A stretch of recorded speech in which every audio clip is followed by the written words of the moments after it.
views and comments of the hosts and guests are not necessarily those of the station.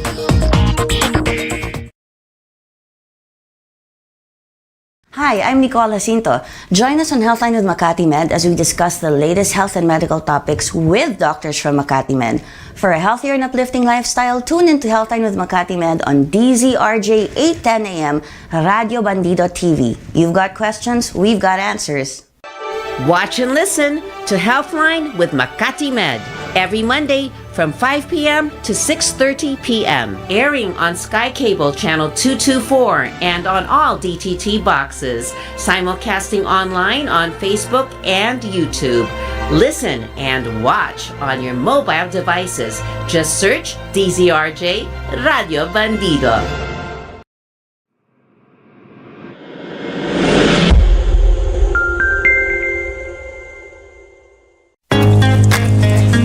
You're about to experience Healthline, a show where doctors from 𝗏𝗏𝗶𝗏 interact with you for a healthy, uplifting lifestyle. Moderated by Nicole Jacinto. You've got questions, we've got answers. So welcome to Healthline.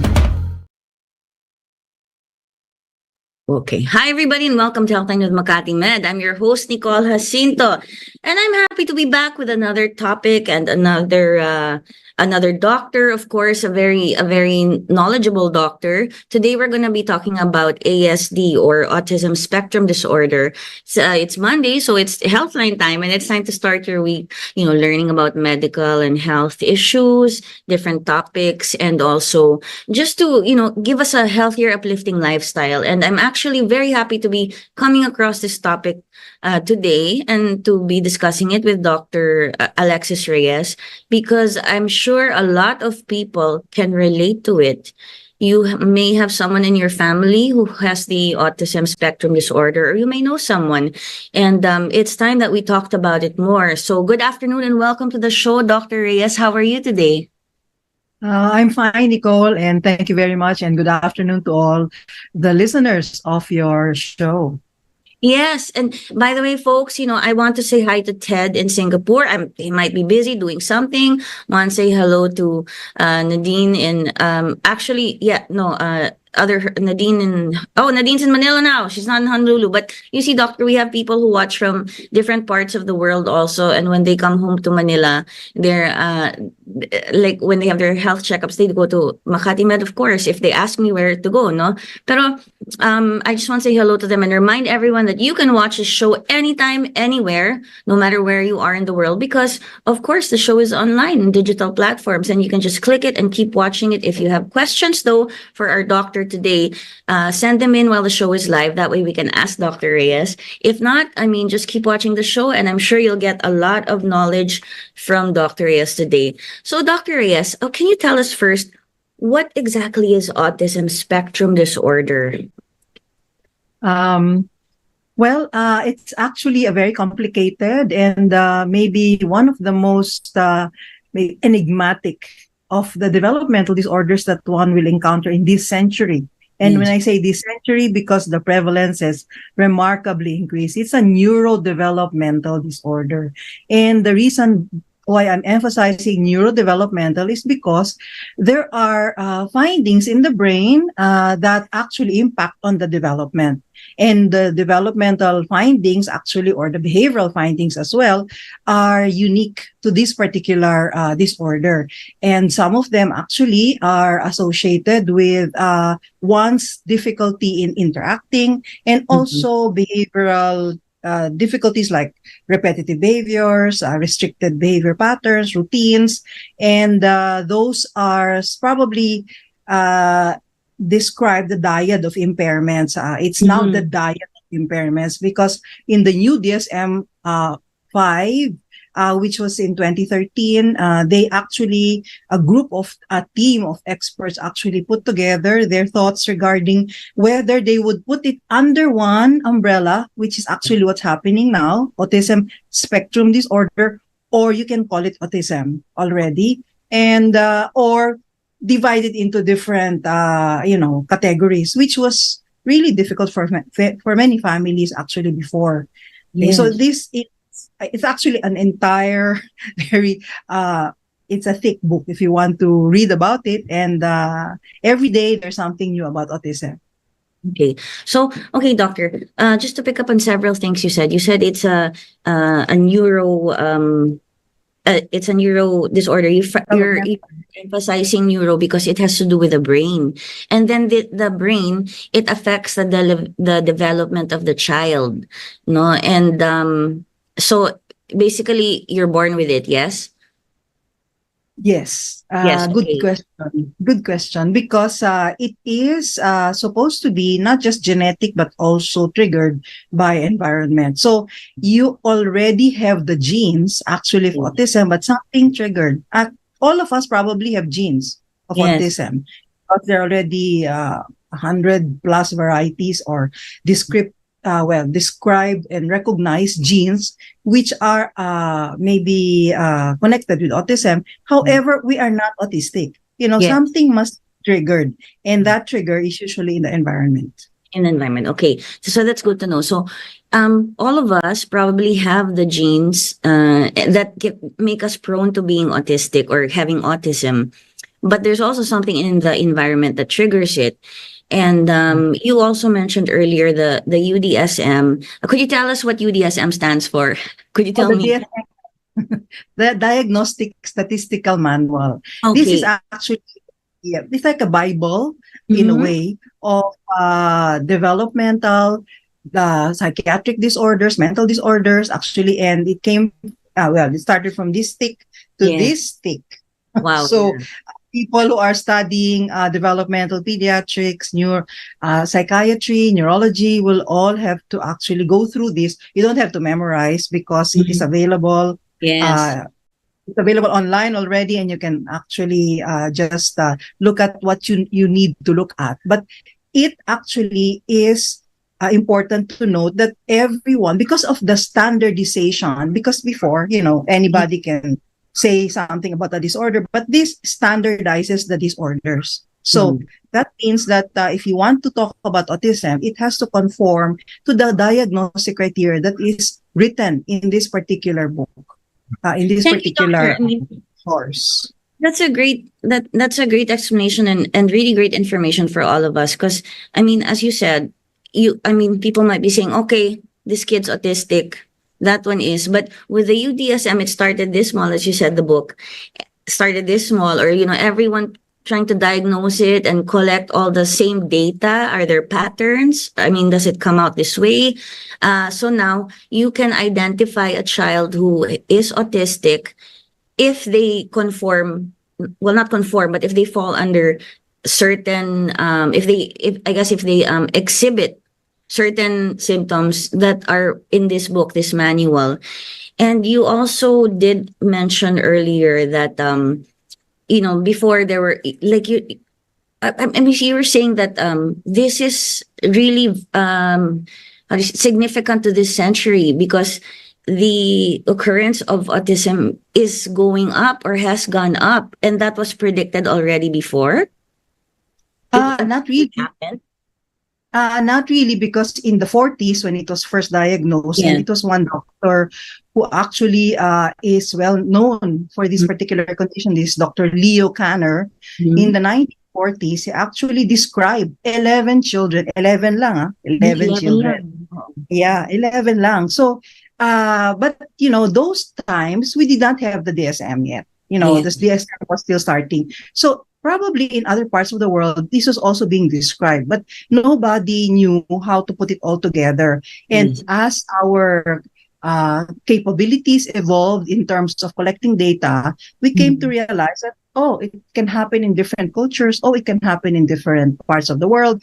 So, nagsama-sama na sila. And then the DSM, it started at DSM-1, and then now DSM-5, may text revised na siya. So another thing, they keep evolving, and the disorders keep increasing. Yun ang question. And then even the description actually keeps becoming more elaborate in a sense. Parang mas nag-i-imply that we get to know the disorders a little better than before, and sometimes they reorganize where some of the disorders go. such that nung nag-diagnose sila ng autism before, yung pervasive developmental disorders, tinanggal na yan. So, gulong-gulo na yung mga tao. So, ngayon nilagay na nila into autism spectrum disorders, isa lang, pero ang manifestation kasi, now they realize that the manifestation changes over time. So, that is why parang iba-iba silang disorders. So, doctor, for our audience and for my own sake, let's see if I get this correctly. As you said earlier, so maraming diagnosis niyan, and then there were different descriptions, and so everyone came together. Of course, it's good that doctors and medical professionals shared their information, and then of course, as you said, the book has grown, and then to make it, I guess, standardized but also easier for doctors and patients and the parents of patients to understand everything and deal with ASD or autism spectrum disorder. Pag sinabing spectrum, that means like malawak yan, but you fall under the umbrella term. Yes. Umbrella term. Malawak at saka yung iba, may mga mas maraming features dun sa iba. Yes. Okay. So, hindi pwedeng isa lang, when they actually recognize it earlier, yung first person who recognized it, parang very rigid siya. Ito lang dapat. Ganito lang ang makikita mo. Pero as time went by, they saw that there was such a variation. Yes. And the variation was so important because of the intervention that will actually follow.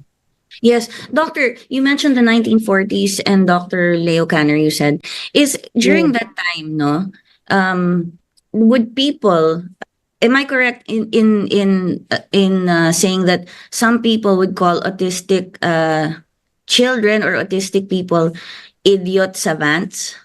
Is that part of it? Yes, correct. Thank you very much. Siyempre, the initial description of Leo Kanner was such that these were children who could not talk but appeared to be intelligent, and some of them manifested with traits that were unique. Like they could memorize flags, they could memorize books, but they cannot talk. Like when I say, how come they're not talking? They're not, when I say talk, communicate, like I can memorize the Bible, but you cannot talk about, what did you do today? What happened to you today? But when you talk about the Bible, what is Mark versus blank blank? He would know. Or what is the capital of United States? He would know. What is the planet in the third planet? He would know, but he cannot communicate. Yes, it's almost like a genius level in some areas, but they can't communicate daily.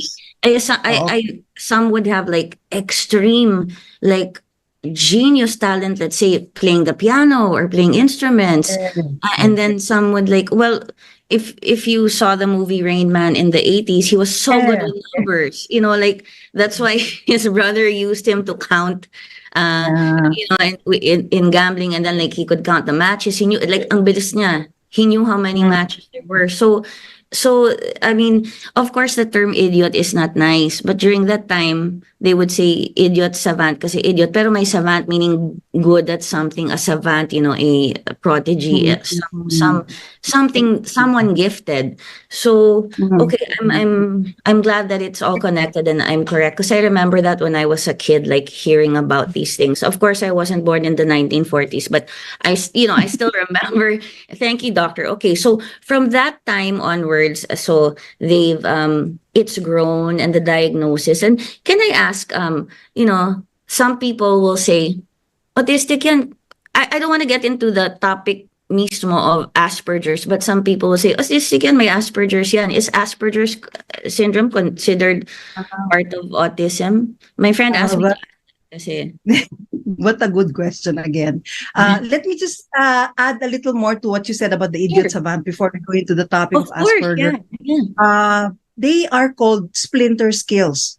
Because para splinter, ito lang manipis lang kakayahan nila. That's why it's splinter skills, but the rest of the skills are not there. But they can do as you mentioned, they can be musically, artistically, they are memory capable. Their memory is remarkable. So these are small splinters in the whole capability of the brain. If you talk about the brain, you talk about communication, you talk about self-help, you talk about all these other things. And that's why it was such an enigma to many, how these children can actually exist, how they can actually do things. The Rain Man you mentioned is actually a composite of 3 individuals with autism. 3 Asperger's, actually. 3 So the definition of Asperger's before was because of another doctor who was called Hans Asperger, who diagnosed this, what he called little professors. Kasi para sila mga professors, because they knew everything about a particular topic, but only a particular topic. But the rest they didn't know anything about. So these were actually how it started. And he was identified with this condition, and that's why the condition carries his name. But Asperger's was part of that old, when I said the DSM, it was still part of the DSM 3 and 4, hindi na masyado. Pero nung DSM 5, totally under the umbrella na sila. Okay. Totally. So nawala ang Asperger, nagalit lahat ng na-diagnose na Asperger's. Because bakit nawala kami? I mean, so those who were diagnosed before the advent of this DSM-5 are still Asperger's. You don't change your name, you don't change condition. Sila, Asperger's pa rin sila, pero they fall under that umbrella na. So when people are looking at Asperger's nowadays, they could still call them Asperger's, but wala na kasi siya dun sa DSM. Dinanggal na siya sa DSM. Yes, okay. So yes, if you have Asperger's, you are autistic officially because you fall under that umbrella. And I understand what you say nung maraming nagalit kasi parang that's their identity na eh. They told they had Asperger's. They got used to it. They lived with it. Even their parents, no, and then their relatives. Then, what do you mean we don't have Asperger's? No, as you're saying, you have it, but it falls under autism. So it's correct to call you autistic too. Yes. And pero syempre magandang pakinggan yung Asperger. At I don't want to muddle the but there is also a condition like the high functioning autistic. Okay, so ang Asperger's kasi, the original diagnosis of Asperger's hinged on the fact that they all did not have speech delay. So wala silang speech delay. So different yan doon sa mga iba na may speech delay nung umpisa, pero as they grew older, wow, they became so remarkable, so good, na halos di mo na sila mahiwalay doon sa typical population. And they became, ito na yung tinatawag namin high functioning. So once children are not talking in the beginning, it doesn't mean that they will not be high functioning. It's just to tell the parents that there is a chance that your child will do well. Still do well. Hindi pwede mong sabihin na dahil wala na pag-asa yan. That's the last thing that you want to hear. And that's why they keep jumping from one doctor to another. Doctor hopping is so common in our unfortunately in our subspecialty. So that's the reason why. So anyway, I think that will be a question maybe raised later on, and we can answer that. Thank you, doctor. Also, I would just like to say I'd like to thank you for saying that you don't have to memorize the book of the UDSM. Because a lot of people, especially here in the Philippines, sorry guys, pero like when I was going to school, it's all memorization, rote memorization. But the truth is, in the real world, you can focus on things that you need to focus on, and there's a book that you can look at. Now, if you need to pass an exam, go ahead and memorize that thing. But if you don't, but after the exam, don't panic if you can't, recall it right away. That's why the books exist. So I'm so glad that somebody as intelligent as you in such a difficult field has that open mind. And it tells me at least, that you are the type of doctor that when you treat people with autism or children with autism, you will always have an open mind. You're actually, how minutes pa lang, you've given us so much information na. Okay, doctor, can I ask you, how does autism affect children in general? Like, for example, when they're born, how does it affect their brain, and then what happens, how does it manifest? Just that an overview of it. Okay, so I think the best way to answer that is that during the parents do not have an idea or a clue, usually during the first year, because most of these children will not manifest, as they do Down syndrome. Let me just mention that Down syndrome is another disorder. It's a chromosomal disorder, but you can see the physical features at birth, so you can diagnose immediately. But these children are born wonderfully, physically, and also almost perfect. They look like their parents. And then across the first year, the earliest of the earliest signs will be something that is so subtle, like they're not responding to their name. Yan, sa mga first na I usually ask, pero sasabihin ng mga ibang parents, syempre, hindi doktora kasi, we call him so many names, kaya nga, please avoid calling your child many names. That's a tip already. Please do not. Yeah. So, sabi ko I'm just laughing because I have so many, but it's just part of the culture. Pero even if you do, interestingly, magre-respond yung bata. Mag-respond. That's automatic. Pero siyempre, suddenly, people are, parents are, especially if it's their first child, they have no, what kind of model would they have? Wala pa silang, nakita ko compare the growth and development wala silang gold standard pa. So, sabi nila, baka hindi na siya nakikinig. Kasi marami tayong screen time, that's another of our problems, because the attention is actually taken by the screen. He's watching television, that's why he's over-focused. That's right. Sometimes that's why he doesn't listen. So sometimes you would say this, but then again, pag nag-ring ka ng bell, the bell suddenly, ang bell sound lang yan, pero mag-respond sila sa bell. Yeah. Okay.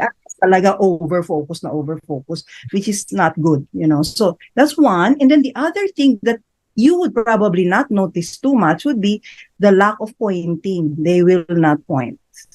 They will not. Yung first year, during the first year to. So these are some of the some of the abnormal responses that, or the responses that are not present during the first year. First year pa lang tayo, first year. Because people look at motor milestones, when they crawl, they walk, etc. They forget the social and language milestones, which include actually listening to the name and then pointing to things. Diba? Point na sila. Because they will use this also for picking up objects. Yeah. I was accused of wanting stuff because I used to point. I didn't ask them to buy it from me. I just pointed. But yes, I know what you mean, doctor. Just to lighten the discussion a little, and it is a heavy topic for many. But every time we talk about something that is heavy and serious, we can always find a little bit of the humor in it that people can relate to as well. So the pointing. So you're saying, yes, I mean, I've seen many parents, like, I'm not a parent myself, just a parent of dogs. So, but everyone is focused on, are they gonna talk? But syempre within the first year, we're talking about the first year, they don't, or ba, what, pa, mama, whatever it is, or you're focused on them crawling, being able to stand up, and the first steps they take. But people, as you said, may not notice. I just like to emphasize that, like the pointing, or you call their name, they don't pay attention. But if it's a sound that somehow catches their attention, like a bell ring or anything, diba? Anything could, I don't know, an alarm, and it parang disturbs them, or they pay attention, then that's already a sign. How about so you've mentioned the primary signs for the first year, doctor. How about in the second or third year? Yes. And this is the time when they are brought to our attention already, because they're not, when you ask them, or at least when you try to communicate, they're not as, attentive to you. They don't seem to be able to communicate. Because in communication, you have to have intent. Kasi intent, ibig sabihin, gusto mong kausapin si mami, paano mo kakausapin si mami? Kaya the question here is, how do they communicate? If they do not have any pointing, they will pull the hand of the adult.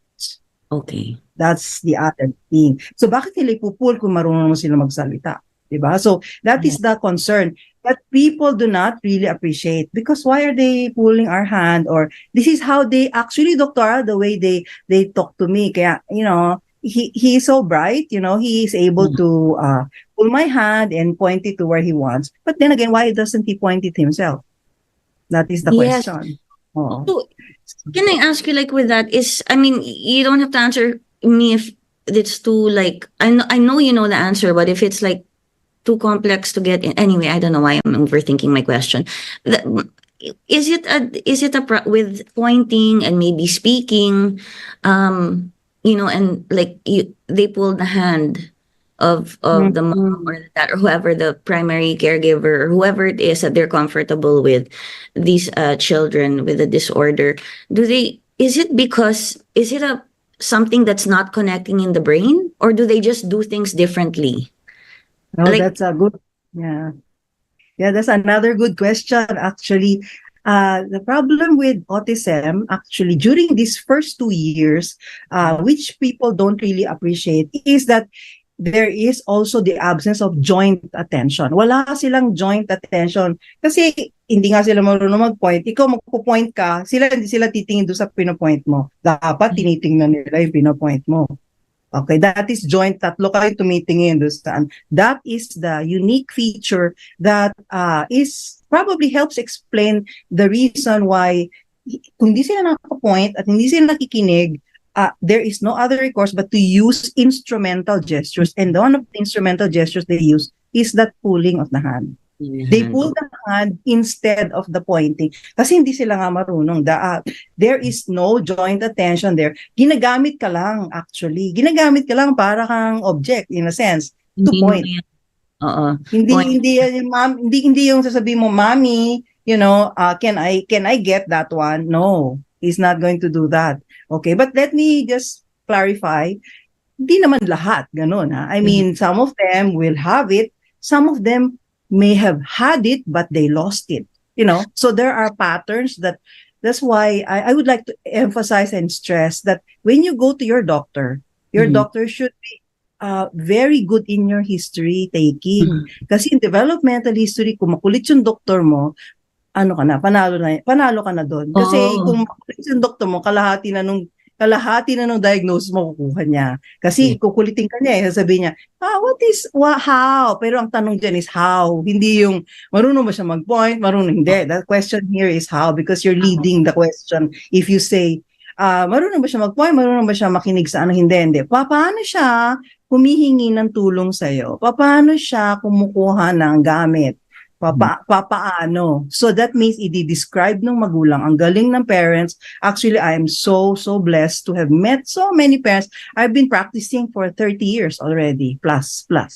So, and I work with so many parents and I've seen the future. That's why I think that I'm very positive, because I've seen how it works and how many of my kids have done so well. And that's the reason why I end my session usually with a lot of hope and with a lot of, let's work on this. Let's work on this as a team. And we can't just sit down and do nothing, And so many parents will, ito pa yung gusto kong siguro I want to put this across. You have to trust, and they have to trust me as well. So, that's what I learned over the past 30 years.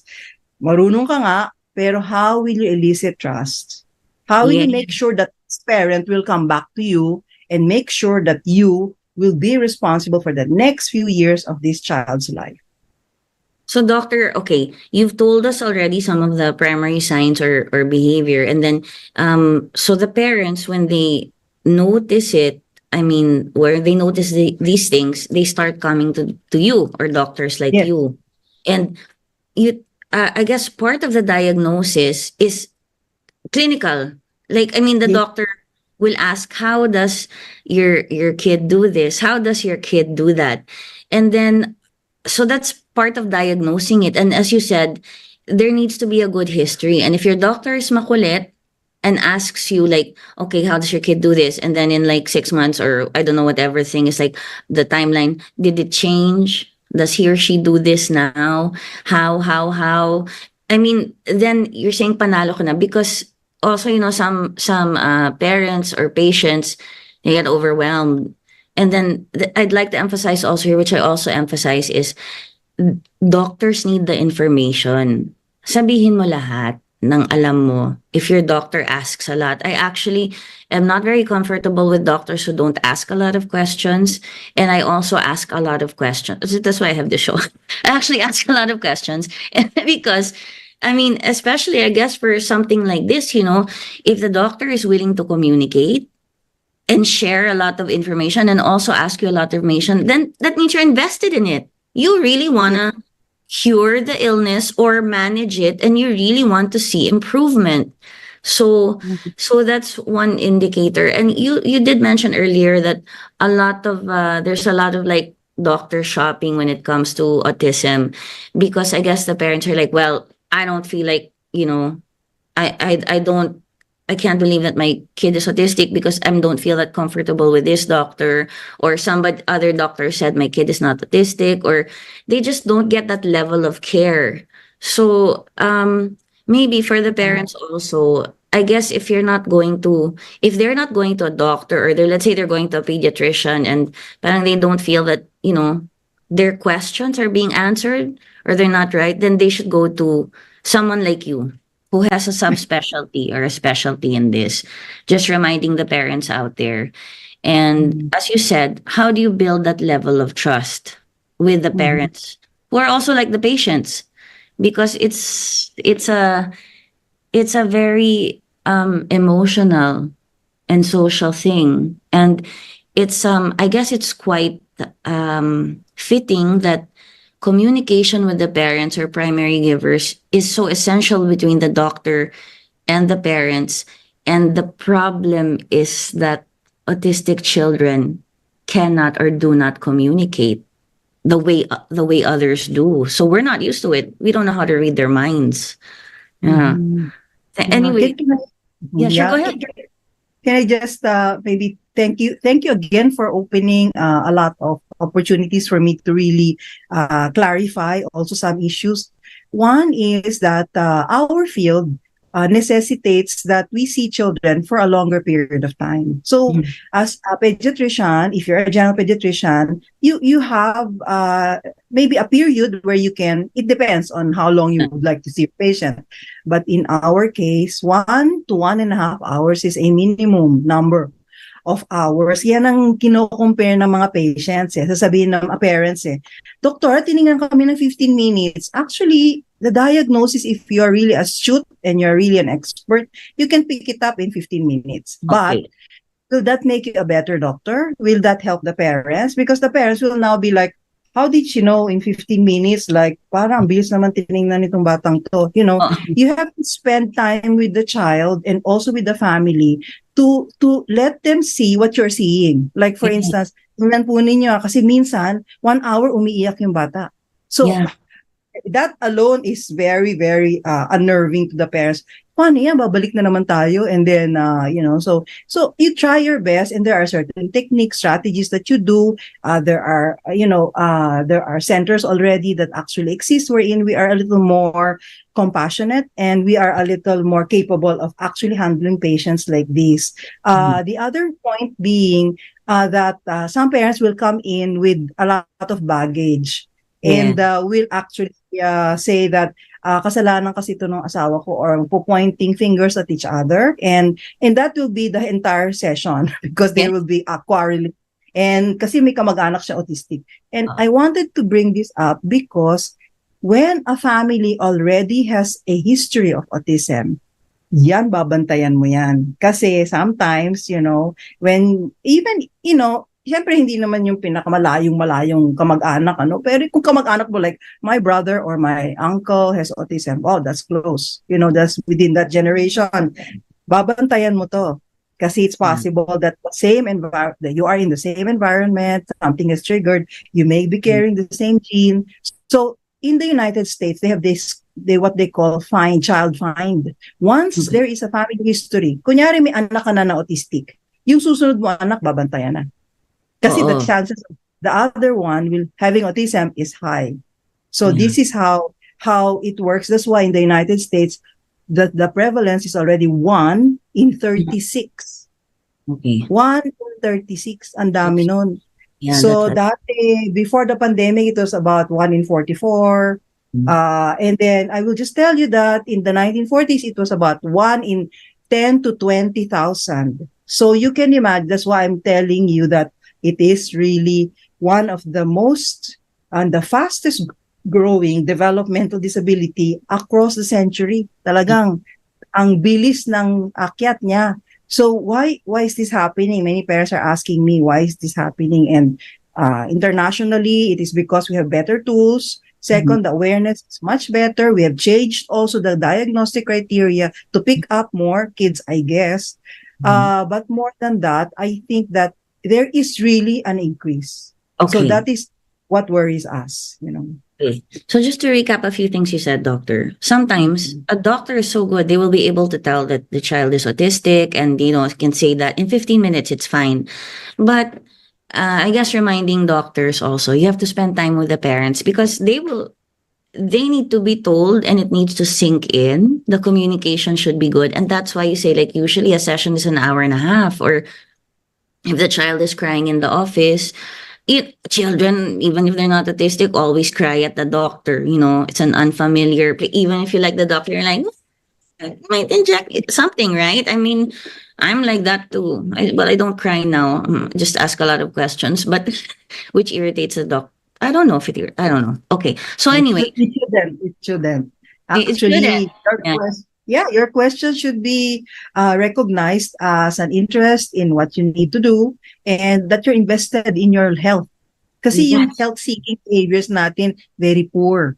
Ang health-seeking behaviors natin, like, I would like to know about this.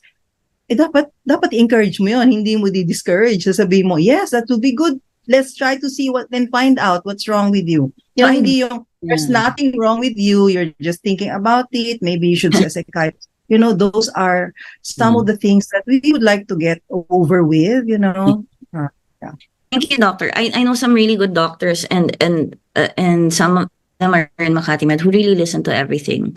And it's not me I'm asking about, usually it's another person. And then even like I've come across them, I know the doctor is good. Because I'll even ask, what if they eat this with that? Is there any interaction or the supplements? And they will tell you. They will tell you and they will really answer your questions and they will not get irritated. So I know doubly that those doctors are good. Just like you. Thank you, doctor, for saying that. And then also, so you mentioned, before in the 1940s, it was 1 in 10 to 20,000 children. And then during the pandemic, it was 1 to 44 children. Yeah. Around before the pandemic, before the pandemic. And now it's 1 to 33 children. And you did mention it's going to get into what you mentioned, genetic and environmental. And you should be aware or look out for signs if it's a close relative who has autism, like the uncle or the cousin or something like that. I'm going to ask you a couple of difficult questions maybe. Like, well, first I'll ask you about how people fight about it. Parents, kasalanan niya, there's blaming going on. Do they fight about it because of genetics? And that's the first reason. Oo na. Kasi siya, may ganyan siya, yung lahi sa pamilya niya, blah, blah, blah. The second question is like, I know a child who was born with autism, and the thing is the blame goes to the mother because I don't know if this is environmental, but she was taking a lot of drugs when she was pregnant, and she actually didn't really want the baby, So is that a factor? I mean, I don't want prejudice here against women, you know, they go through issues when they're pregnant, especially if they're gonna become a solo parent, or you know, they are addicted. Addiction is a sickness. They were addicted before, and then they got pregnant, and then they just well, you know how it is. The guy will just vanish because I don't want to answer for that. I don't want to deal with that. Is that a factor? Like you know, maybe taking things that are not good for the pregnancy. Is that a factor in autism or no? Can I answer the two questions? You know, Sure, go ahead. you like to ask? Okay. So you asked the first question about genetics and who is at fault. Yes. So, kasi kunyari may family history sa male. Like earlier, I was actually doing all my reports, and then I was just reviewing. I said, "Oh my gosh, the history of this family is like, the male is like a lot of family members." So, and that's one of the reasons why they separated. Actually, Yeah. so many reasons yan eh. So, no, nobody's at fault here. That is a big capital letter of NO, you know. Let's just emphasize the fact that nobody's fault. It's nobody's fault. Nagkataon lang talaga na meron siguro silang history, but that in itself is information. So let's look at, you know, let's use that positively. Let's be more proactive rather than negative about this important information, because that history will be beneficial to the family. Okay, so if it does appear to be, you know, like in the father's family, then we better find out. And there are tests already that can document some of these genes. If ever there are the gene environment interactions are present, then we can evaluate them. And that is an opportunity. So look at it as an opportunity rather than as a negative factor. Okay, that's one. Second is, that's the one that is actually a killer. The mother is the one, because the mother went to drugs. Actually, there's a list of environmental factors that have been already actually categorized into one with a lot of evidence and into not so much evidence. Okay, and you can find this in the journal. I can supply you with the journal if you want. Maybe it's Viber later on. Yeah. I mean, and then because, you can give it to you can send it to the families who are interested. It is a bit technical because it was written by the person who is the expert, you know, in autism in the world, actually. And we look at this journal as a review of all that has happened across the years. And Catherine Lord, that's the name of the author, and you can Google that. Catherine Lord has this Lancet journal about autism, and this is everything new about autism. You know, everything that is known, everything that is still in the works, from the time of diagnosis to the time of intervention and treatment. So it is a wonderful, except lang that syempre it's a little wordy because it's technical, medical jargon. But many parents, unbelievably, are good in medical jargon. In fact, some parents before would bring me before the internet and everything else. Ganito kakapal na journal. Yeah.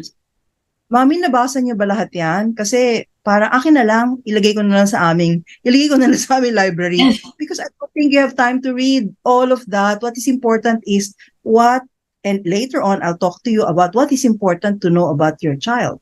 Ano ba dapat alamin mo? Ano ba dapat ang important? Kasi it will, you know, dispel all these myths and put you in the path towards the best steps, a trajectory of recovery. Not recovery, but rather of positive and I would say intervention that will be uniquely helpful to your child. So ito yung sinasabi ko sa mga parents. Sinasabi ko, alam nyo, if we're going to waste our time and money with that's going to, you know, you're going to lose on the time that you have with your child. You're going to lose the connection, and that connection is so important. So those are the things. So isa pa rin yun. Siyempre, hindi lang naman autism ang pwede mangyari if the mother actually takes drugs. I mean, hindi lang autism.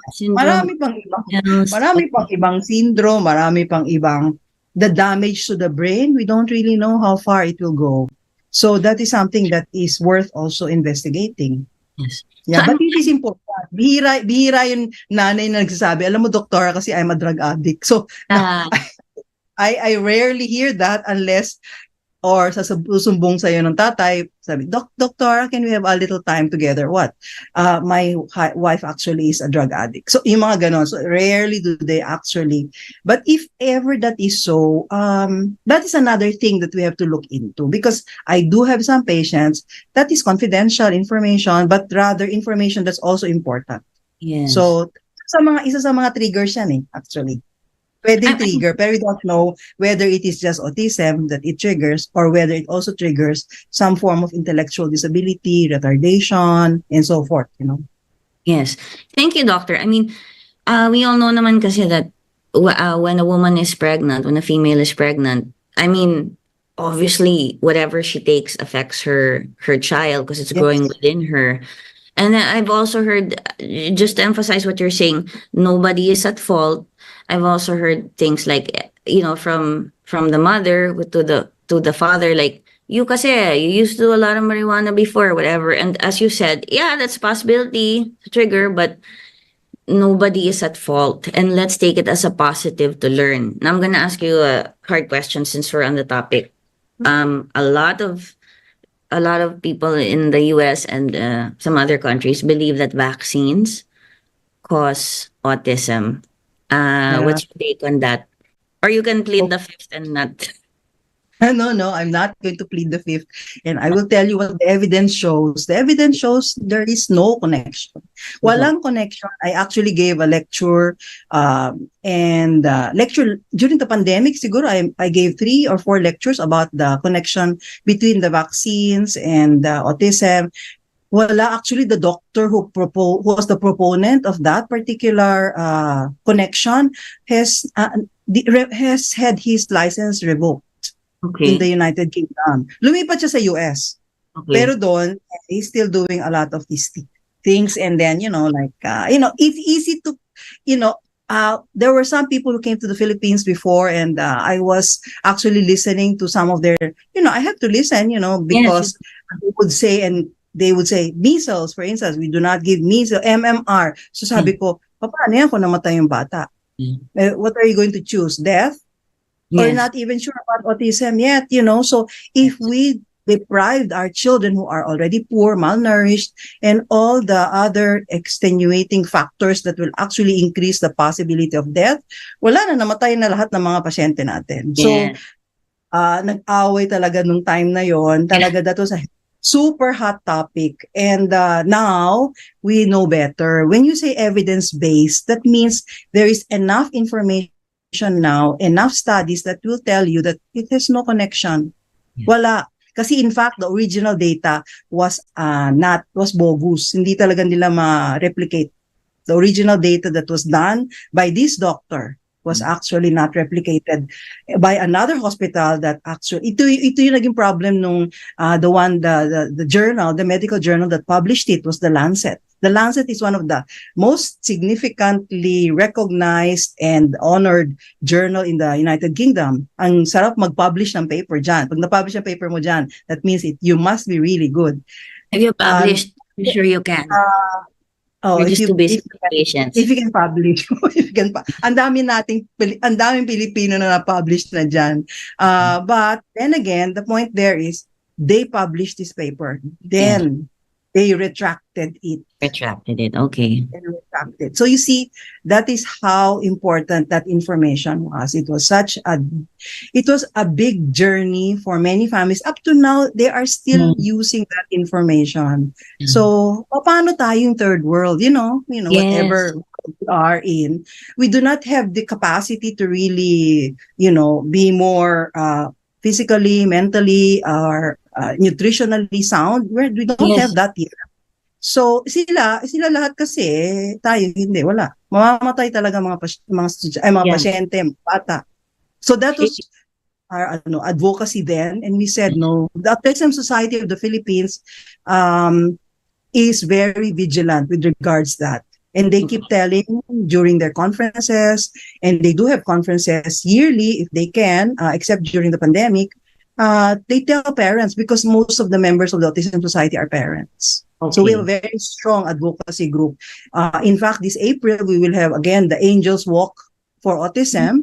And that is around the Mall of Asia. And we are grateful to the SM Foundation for actually allowing us to actually move around. And this is a walk that will actually raise awareness of autism. And not only awareness, later on, there are two other stages that are important, autism friendly and autism responsible. And that's the one that we probably would hope to have and secure by the end of our century.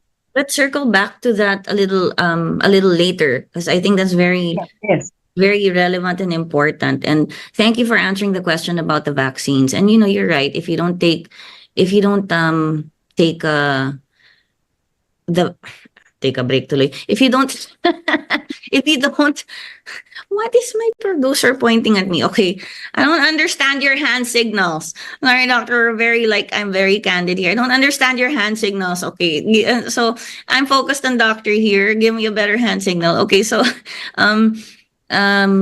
she's not pointing. Okay, but, taking vaccines or getting vaccinated, if you don't get vaccinated for the basic things that have been proven, I mean, polio, measles, all of that, your kid will die, but of course there are those, maybe just don't over vaccinate, any kind of vaccine that's out there, I guess to those who are concerned about it, like, I know someone who totally over vaccinates. I'm like, that's you na rin. That's not anymore. I mean, it's available there, so just because it's available doesn't mean it's for you, and an adult already. So parang just like freaked out with everything. Like, oh my God, there's this idea. Well, and then this is going around in this country. Are you going there? Okay, so you're not. So don't take it. But anyway, thank you, doctor, for answering that question. Doctor, I think we have to take a short break and then guys, we'll be right back. And this is such an interesting discussion and it's really lively because the doctor is excellent. You're excellent. And then when we get back, we'll just ask you about how crucial, stay tuned for questions like how crucial is early intervention for children with ASD and a lot of other things that the doctor has to say. Okay, so stay tuned to Healthline with Makati Med. This is an exciting show, very informative show, and it's a very important topic. And I really hope it reaches those who need to hear it, the parents of the children with autism, relatives, and even those who don't know anyone who's autistic. We are raising awareness for autism here, and it's very important because it is part of our society and how we deal with other people as human beings. So stay tuned. We'll be right back. You're listening to DZRJ 810 AM. We'll be right back after these reminders.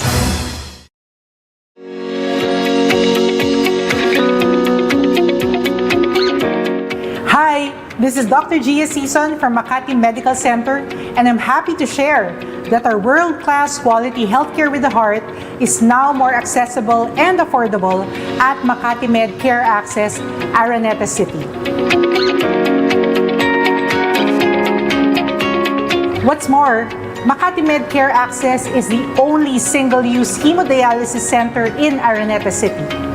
It's now easier for patients to avail of renal care services right in the heart of 𝗠𝗸𝗁. We offer health screening and diagnostic procedures in this facility at affordable rates. You can get services such as mammogram, ultrasound, lab procedures, ECG, and many others. We believe that access to affordable, quality, and compassionate healthcare is a basic human right. And we at Makati Med Care Access Araneta City are doing our best to make this possible to more people. You can find us at the ground floor of Manhattan Plaza Tower 1 in Araneta Center, Cubao. We are open from Mondays to Saturdays from 7 a.m. to 5 p.m. and Sundays from 7 a.m. to 4 p.m. For inquiries, you may reach out to us at the numbers below. We look forward to serving you here at Makati Med Care Access, Araneta City.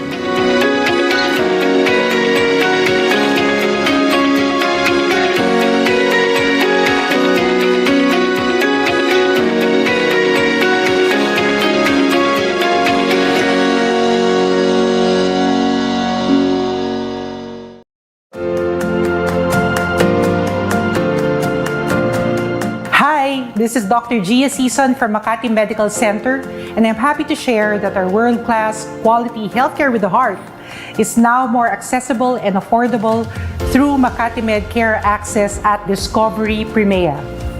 Available for outpatient care services, our 𝗛𝗶𝘁𝗵 site offers consultation and diagnostic procedures such as medical assistance, hospital admission assistance, blood pressure monitoring, laboratory tests, and X-ray, among others. This is really convenient for those residing in Makati and nearby areas who do not want to go to the hospital to have these treatments and procedures done. We believe that access to excellent quality and compassionate healthcare is a basic human right, and we at Makati Med 𝗛𝗶𝘁𝗵 are doing our best to make this possible to more people. We are open from Monday to Saturday at 8 a.m. to 5 p.m. at the third floor of 𝗛𝗶𝘁𝗵 in Makati City. For inquiries, you may reach us at these numbers. We look forward to serving you here at Makati Med Care Access 𝗛𝗶𝘁𝗵.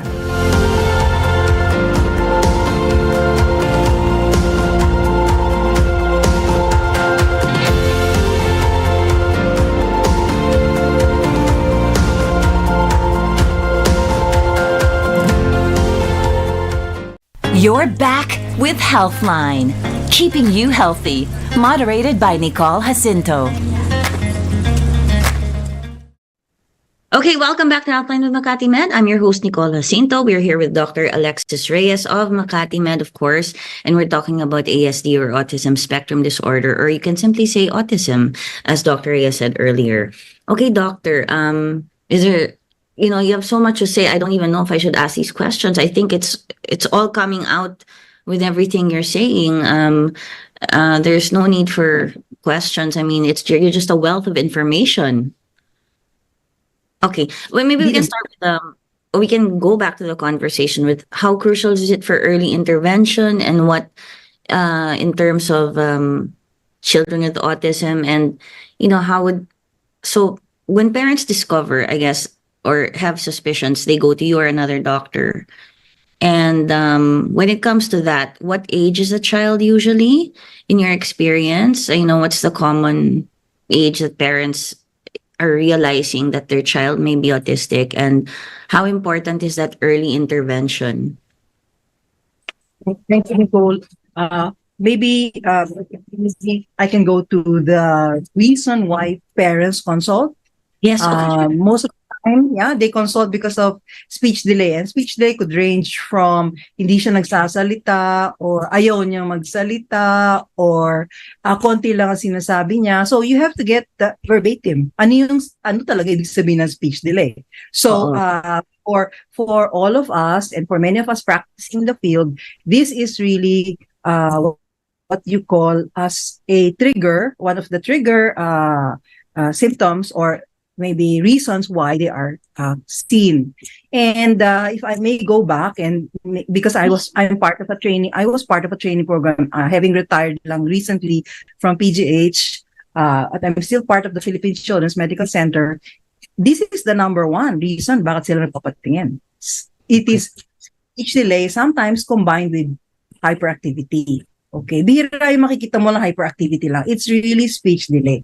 And that's something that bothers many parents, which is good because parents are now a little more aware that speech or communication, kasi hindi naman speech lang talaga. It's really the communication, the absence of really the interaction, social interaction, and additionally, the presence of your repetitive restricted behavior pattern. Okay, and I'll talk to you about that. In the diagnosis kasi, it is clinical, as you mentioned, it is clinical. But then again, when you talk about clinical, you don't look at just a list. Kasi hindi pwede, check, meron siya nito, meron. Hindi. Qualitative ang explain. Hindi quantitative. Maraming ganito, so ganito siya. Hindi. Quality. What is the quality of communication? What is the quality of interaction? Okay, nagsasalita nga siya, pero anong sinasabi niya? Ano yung laman ng sinasabi niya? Okay. Nag-interact nga siya, pero sino ka na-interact niya? He only interacts with the adults. He doesn't interact with his peers. Okay, so what about the repetitive restrictive behavior? Itong batang to may routine. Doktora, parati pag dadaan kami dito sa kalyeng to, dito lang dapat sa kalyeng to eh. Hindi pwede sa ibang kalyeng. Ganun ka restricted ang kanyang pattern. Okay, or kailangan ito ang suot niyang damit, ito lang parati. O ito yung kailangan niyang kainin, yung kulay ng kakainin niya, importante rin niya. So there are so many, so many variables.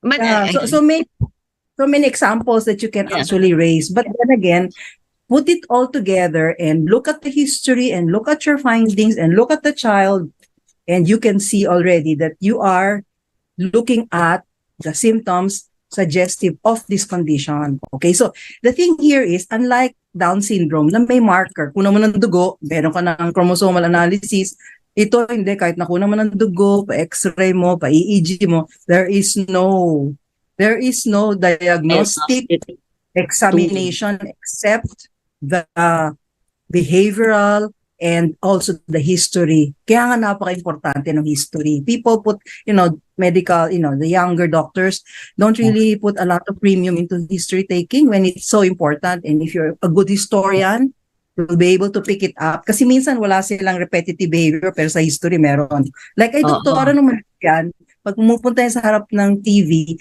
nagpa-flap yan ng kamay pag excited siya. Pero hindi mo nakita during your session. Kasi 1.5 hours naman yun. Lalo na kung 15 minutes na yung session mo, wala ka talaga nakita. Unless it's very obvious. Okay.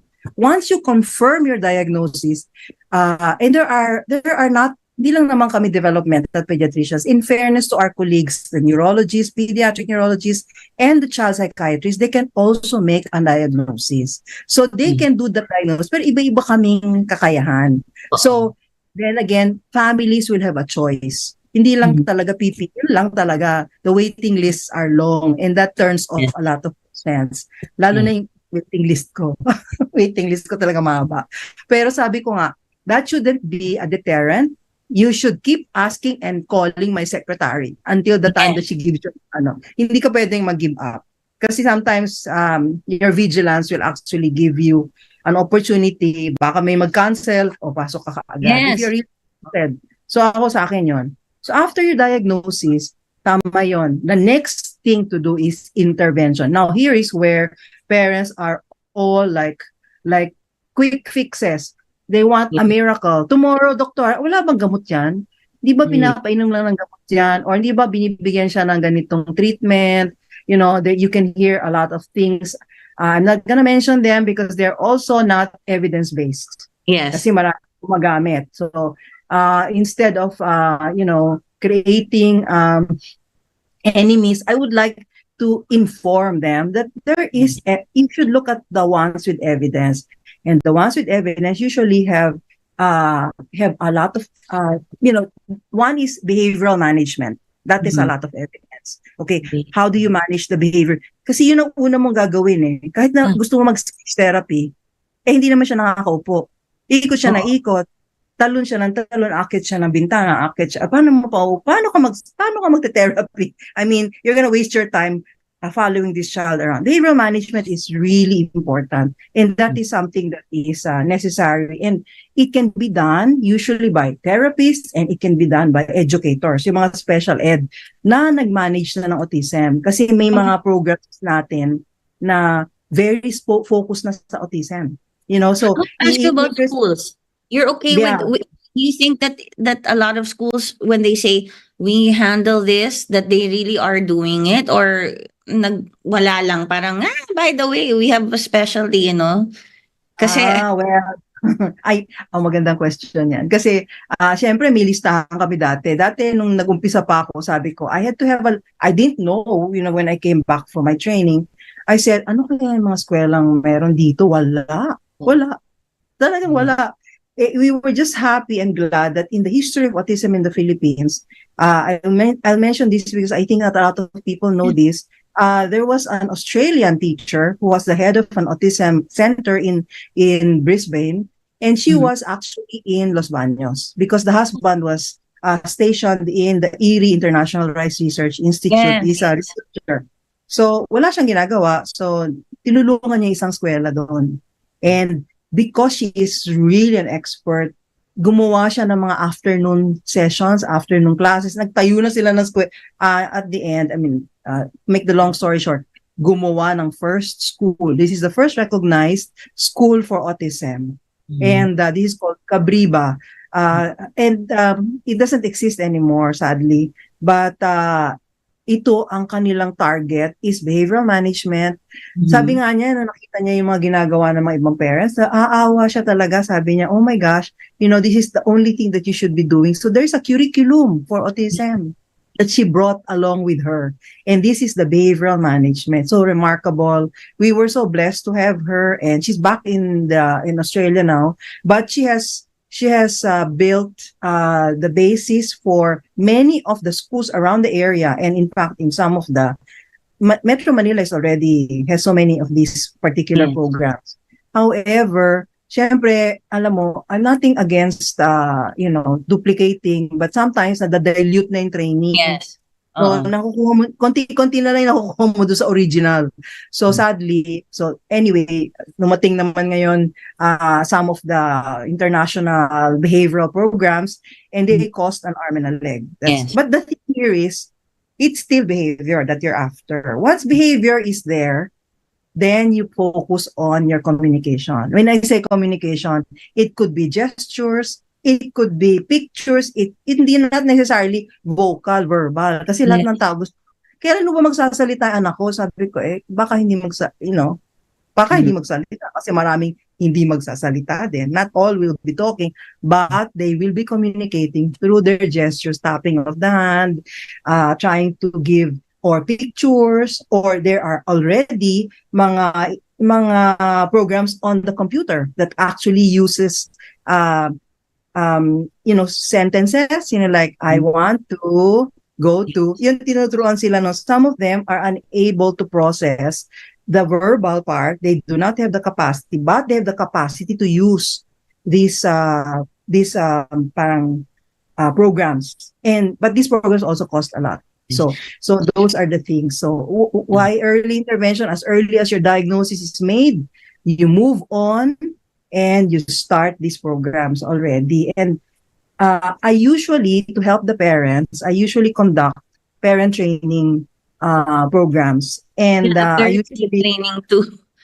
ang parent training too. It's not just the kid. Yeah. No, yeah. Parent training kasi pag parents, naintindihan niya ko nung parang it's like, you know your enemy, you know how to, the strategy to destroy your enemy, So if you know what you're, what is the problem of autism? Kasi there are so many wrong information, so much wrong information, and so many myths that you have to dispel. So I spend a day just to do a whole medical discussion on autism. And I think that awareness is so necessary, but it takes really its toll, because many hospitals already with training programs for developmental pediatrics conduct training, some of them for free. We did that in PGH for free.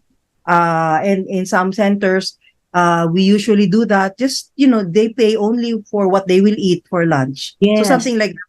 It's our advocacy as developmental pediatricians to arm these parents with the right information, to give them evidence-based information. Hindi yung like, parang ganito dapat lang, or parang ito mag-work ito. Kasi yung mga parang, walang mangyayari dyan. Kasi, parang may mangyayari lang. Yung my last parent training, I brought in one of my patients, an adult, who I started out with as nonverbal. He was 4 years old. He didn't talk until he was 7. And we didn't know if he was going to talk pa rin. So anyway, mom said, I'll just stay in this special school. Hindi, mommy, nag-improve na siya. Let's try another. You're talking about schools, di ba? Yes, so let's try a school, a regular school, sabi nung nanay. Hindi, doktora, pagtatawanan niya. Ganon, sabi ko, no. We'll put him in a school where there will be, we have to talk to so it's really, yes, the one-on-one. It has to be a collaboration with the school. So kinausap namin, ang galing ng school. Actually, because of the Inclusion Act, there's a law that actually, which was signed by the former president, Duterte, actually was the one, put it all together in a sense that hindi mo talaga pwedeng tanggalin at dapat tanggapin mo. You embrace kids with, special needs. Anyway, So President he, Duterte for that. Really? yeah, he's the this boy who finished college, syempre, not as, not as young as he could have finished. He already has a job now. I mean, he's working, and his parents became, this is one example only. One example lang yan, actually, of so many other kids who have been the recipients of early intervention. Kasi pinasok ng nanay nung na-diagnose siya, siguro I diagnosed him at about 2.5, 3. And then here he is at the age of 29 or 30, I can't remember. But he is talking like anybody, like No. you wouldn't know. Huh? I mean, Sorry. there's always hope, as you said.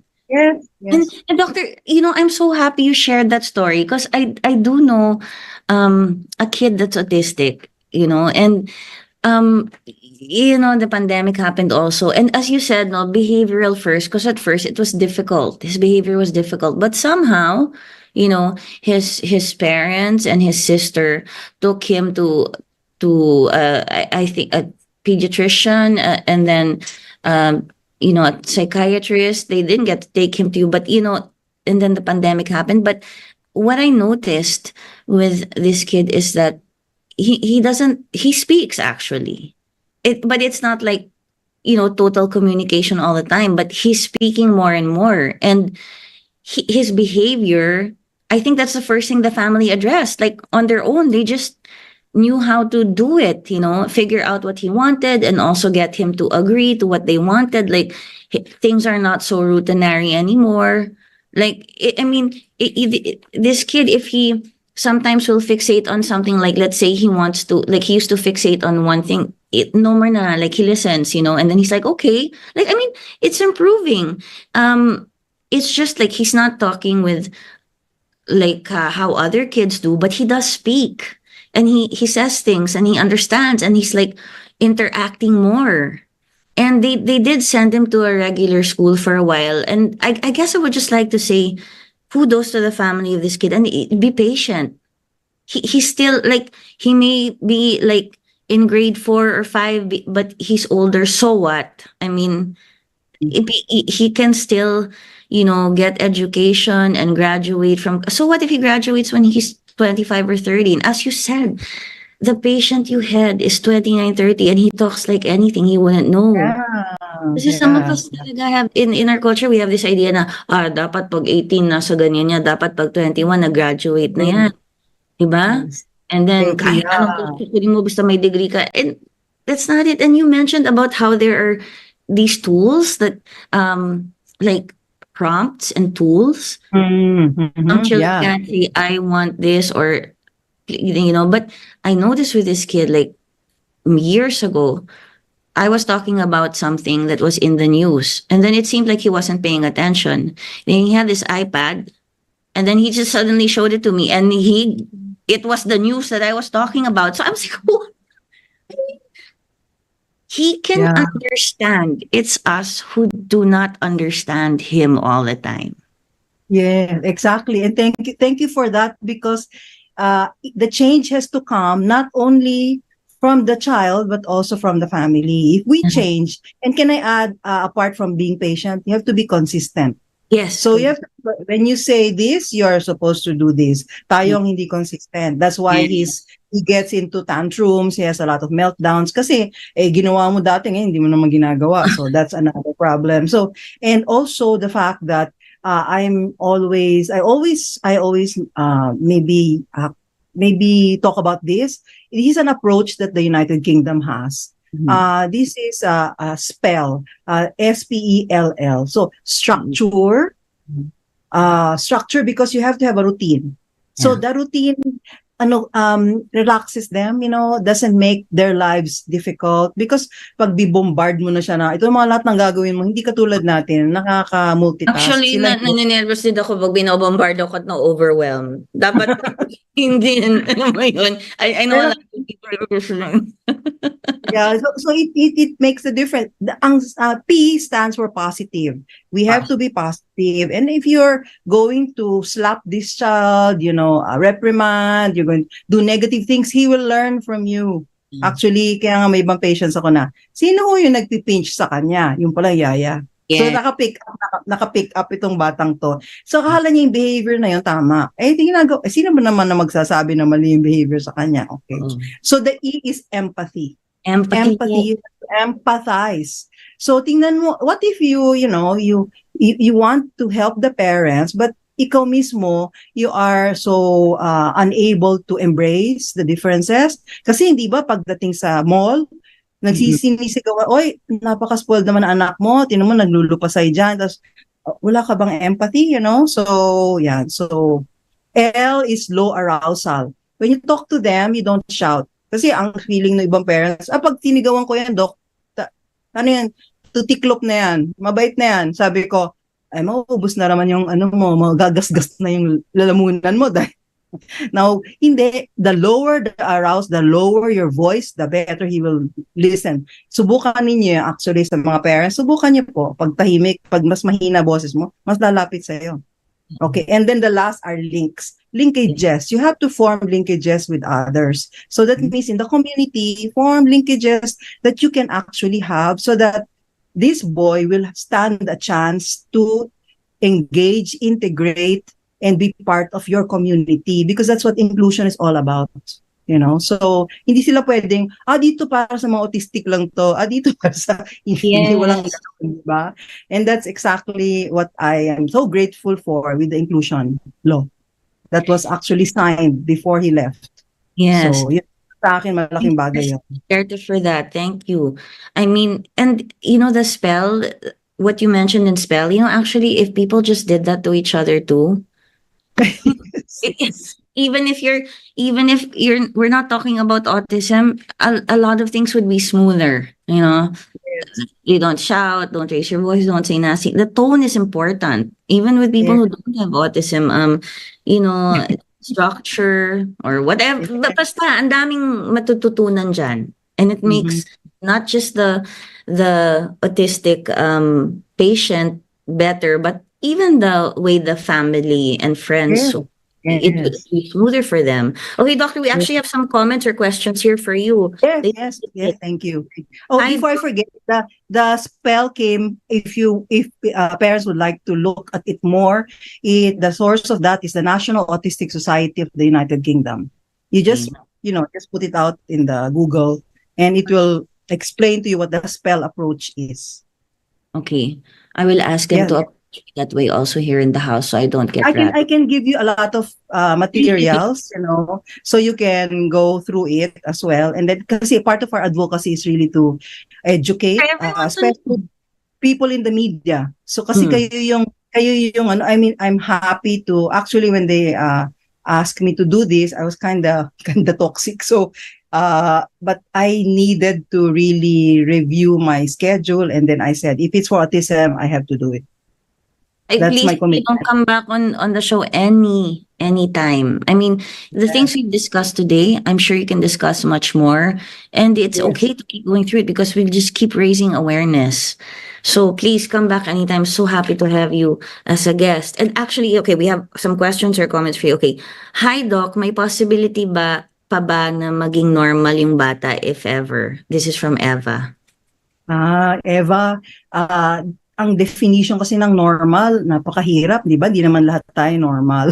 Kasi kung tutusin, kung ang definition mo ng normal ay makakahalubilo siya doon sa mga ibang tao, makakagawa siya ng mga sarili niyang, o magiging independent siya, yes, pwede. Pag depende sa definition mo ng normal. Oo, kung ano yung normal sa'yo. Kasi kung ang normal sa'yo ay pero kung normal sa'yo ay papasok siya ng ganitong college, pero wala naman siyang kakayahan, hindi naman normal yon, mahihirapan siya. So, tingnan natin, sikapin natin mabuti kung ano ibig sabihin ng normal. Kasi ang normal, lahat tayo may pagkukulang. Hindi tayo normal lahat. Oo. So, depende. Ako talagang hindi, doctor. I mean, if you try to follow all the norms, hindi rin. So, alam ko yung sinasabi mo, Eva. Thank you for sending in that question. And doctor, thank you for the answer. What is normal to you if the child can be independent and, relate to people somehow? I mean, there are a lot of people there who are loners and it's not naman due to autism, but it's due to other things. So there's not really one normal. As you said, what is normal to you? Okay, thank you for that question, Evan. Thank you, doctor, for answering it. Here's another question from Jessica. Hi, doc. I enrolled my son before in developmental, and according to them, continue pa rin dapat, and according to normal school, pwede na siya sa normal school. Tama po ba? So, kailangan bang development? I guess in your opinion, kailangan bang tuloy-tuloy yung developmental? Sabi naman ng normal school, pwede na. I guess that's the Inclusion Act also that you're talking about. Siguro, Jessica, ang nagiging problema namin mga developmental pediatrician, yung pagbabantay. You know, we have to monitor you. And I think it's important that you don't come to us because there's a crisis. You come to us because health seeking nga eh. So every 6 months, dapat magpapatingin kayo. Kung ayaw mo ng every 6, at least yearly. Hindi yung magpapakita ka after 10 years and ito na yung problema ng anak mo. You know, we saw that a lot during the pandemic. After the pandemic, so there were kids who actually came back to us and said, Doctor, it was really bad, etc. You know, sana kung nabantayan natin, hindi na aabot sa ganito. So let's be more preventive in our care, and hindi naman siguro, kunyari sabihin mo napakamahal kasi doktor, hindi naman yan araw-araw, isa lang, 2 beses lang yan sa isang taon.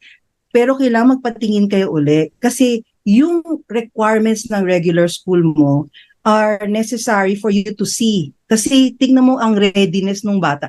Kami titingin ng readiness din. Sasabihin din na tatanungin din na kami ng eskwela eh. Is this child ready to go to this school? Or tatawagin din kami ng bata. Ayun nangyayari kasi, oh, who's your doctor? But I haven't seen this patient for like, say, 5 years. So what am I gonna say? So paano ko kayo matutulungan? Kasi 5 years ago tayo nagkita. How do I know if he's really ready?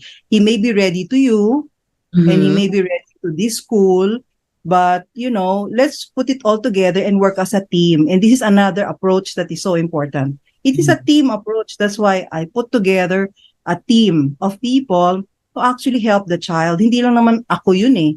Pati yung nanay, tatay, yung mga therapists. So we usually have team meetings.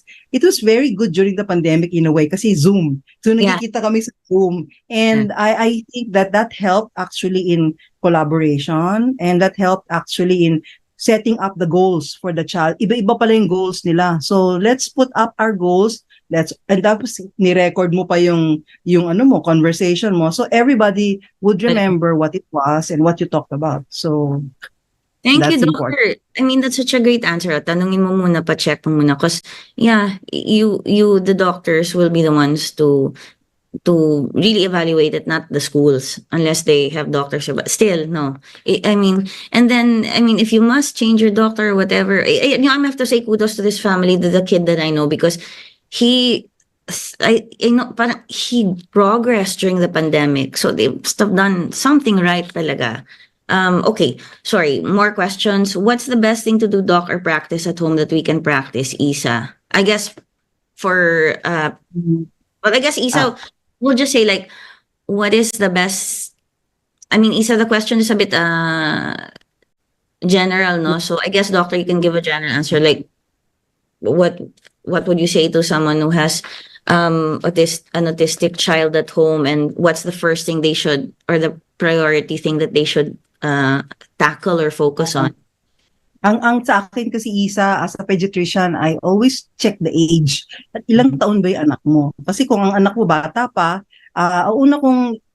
siguro una ko ipa-prioritize yung independent skills niya, yung marunong ba siya kumain, marunong ba siya pumunta ng banyo, marunong ba siya structure. I mean, that's a form of structure already. Huwag na muna natin, kunyari, wala kang pera para mag-speech therapy, abay, marami ka pa rin magagawa kahit na turuan mo siyang pumunta ng banyo, kumain, di ba? Ang dami mo matuturo na kasi, ito, this a vegetable, this, there are so many things you can extrapolate from whatever you have.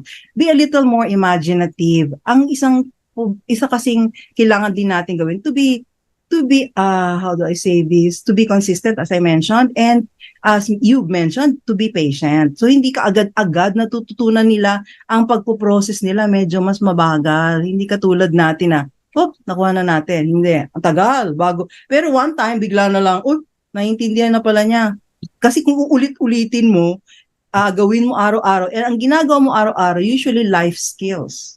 Diba? Yes. So, ganun ang pinakasimple. Wag na natin problemahin kasi maraming doktor kasi gusto kong maging doktor, ang anak ko maging susmaryoso. Yung parang ganun. Parang if you think about it, you don't like to dampen their spirits, but then again, you'd like to put them in a more realistic mode. Kasi pag hindi, talagang aabot at aabot yung mahihirapan ka. Pero over time, Nicole, I've seen so many changes even among our parents. Hindi na sila ganun mag-isip na katulad nung araw, yung pagdating sa'yo, they want really a quick answer and a quick solution and a miracle. Which I don't have. I said, I don't have that. I don't think so. Naman, saka parents, kahit naman yung mga quote-unquote normal na tao, wala naman, we don't always have the capacity, or it's not our calling to become like some engineer with a PhD, a doctor or a lawyer or something like that. So, I guess the expectations or the dreams, as you said, be a little more realistic and be happy with the reality and life skills.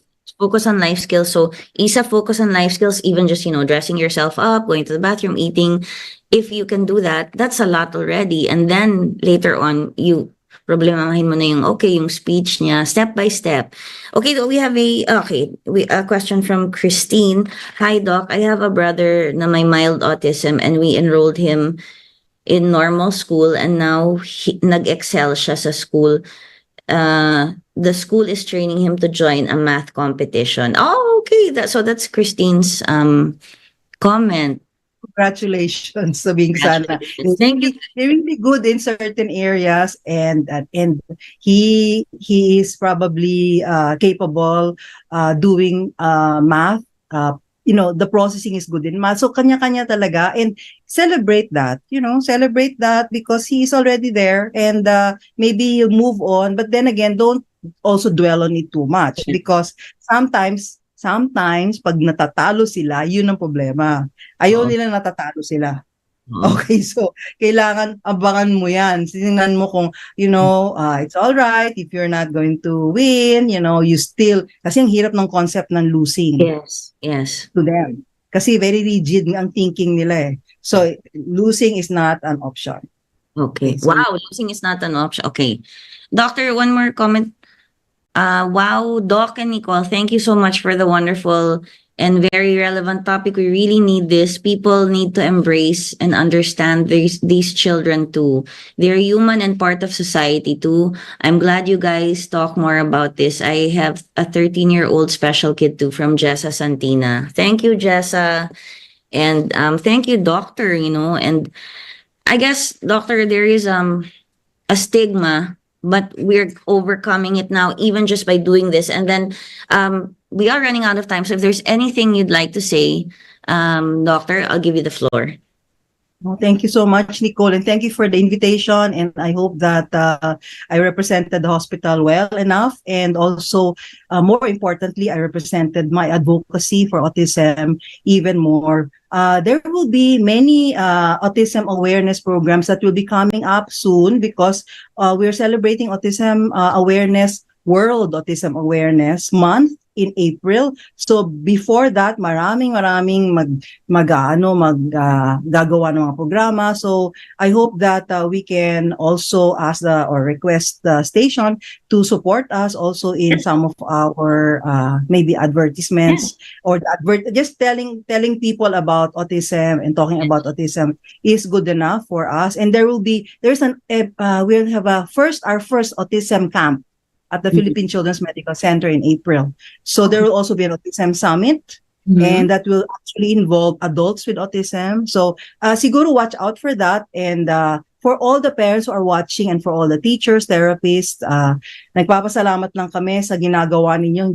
Hindi madali, pero God always listens and God always helps those who helps others do their best and achieve their potential. So thank you, Nicole. Thank you for all. And maybe sometime in April you can come back on the show. Yes. Just not too tight, or Okay. So thank you so much, Doctor. They're telling me I'm out of time, but I wish we had more. So come back. Yes. Thank you guys. I mean, it's always great when you have so much to talk about and you run out of time. You can always come back for more. Thank you very much, Dr. Alexis Reyes. I'm so glad I met you. If I could get any kind of contact number from you so that we could spread it more through Viber, even personally, and as I said, I do know a bunch of people who need it. Okay. I think I have your Viber number. Oh, you do? Yeah. Okay. Thank you. I don't know. I think that's the one I contact. Oh, Yeah, you can ask them for my number and ask them for yours also. Thank you, Yeah. doctor. Thank you Thank so you. much. You're a wonderful person. God bless you. Okay, and God Thank bless you. everyone who's watching. God bless people who have to deal with autism, and let's go for more inclusion. Okay, thank you guys. That's it for today. They're killing me. They're dancing. Okay, so thank you. We'll be back next week with Healthline with Makati Med. See you then. Thank you for tuning in to Healthline with expert doctors from Makati Med, giving you the chance to interact, uplifting your lifestyle. Moderated by Nicole Jacinto. Tune in again next week for your weekly dose of Healthline.